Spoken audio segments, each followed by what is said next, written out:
Welcome to JB Shorthand Classes. Please subscribe and share. Thank you.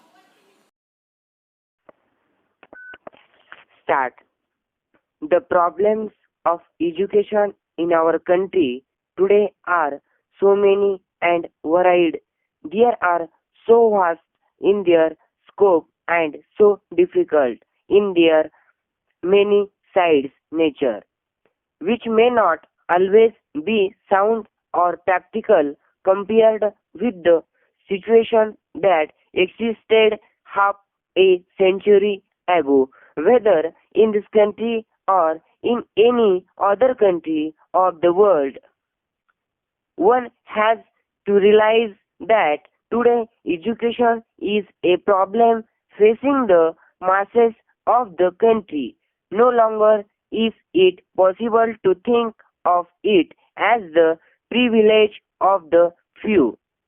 It is necessarily follows that a problem of this nature requires a different solution from the one that may have been thought of at an earlier period when it was just a question of training a few.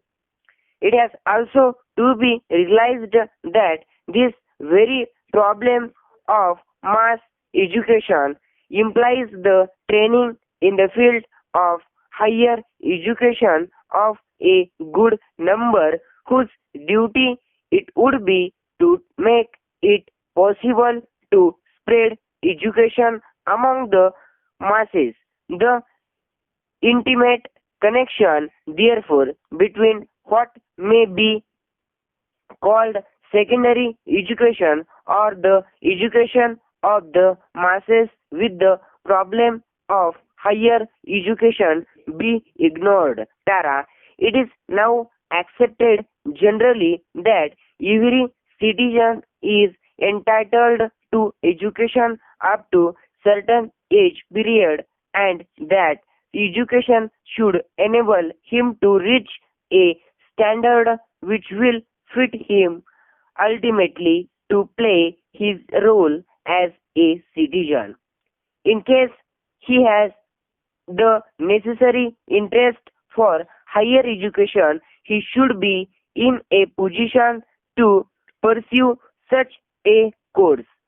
But the problem does not end here. Education to is not only to benefit individuals, but what is far more important to remember, it should serve the needs of the country.